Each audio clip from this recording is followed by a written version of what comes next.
Hello friends,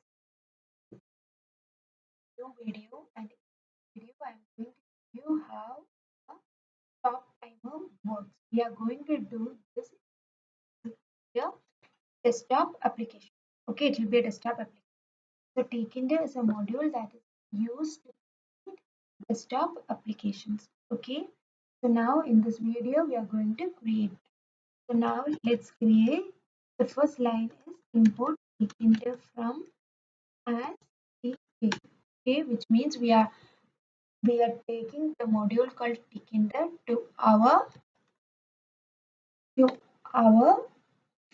project. Okay, so now let's take a variable called counter is equals to 0.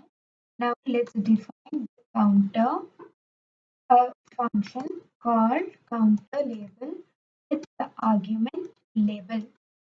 Now let's initialize the value of the counter to be 0 and let's give another function inside this function itself called count, which is used to count, and let's take the counter variable as a global variable.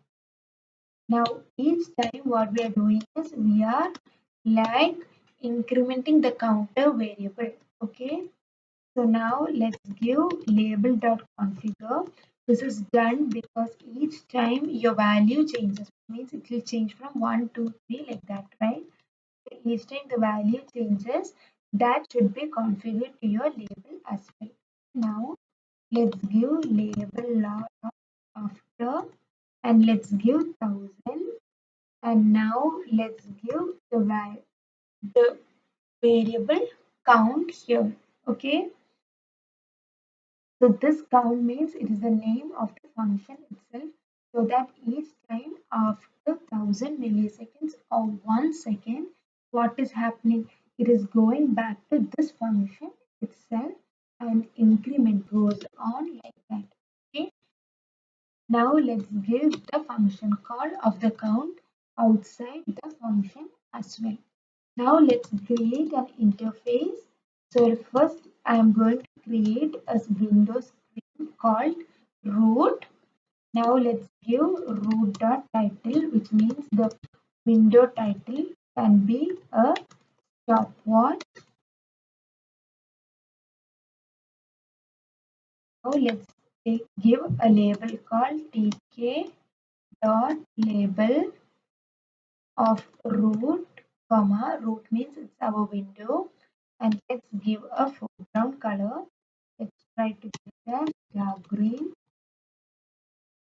Now let's give label.pack.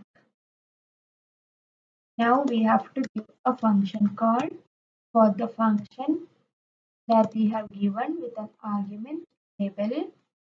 Now let's create a button so that if you click the button, the complete screen would be destroyed.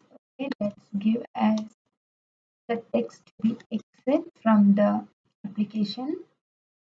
Now the next thing is width is equals to 25 and the command is equals to root dot destroy. Root is our window and we are trying to destroy it. Okay. Now let's give button dot pack, because each of your widgets you need to pack, and lastly the window you have to give a main to so that it will be working. Okay, so now you can see that your application is working, and after each millisecond it's just changing the label as well. Okay, so now if you click on this exit button, you can see that your complete window has been destroyed.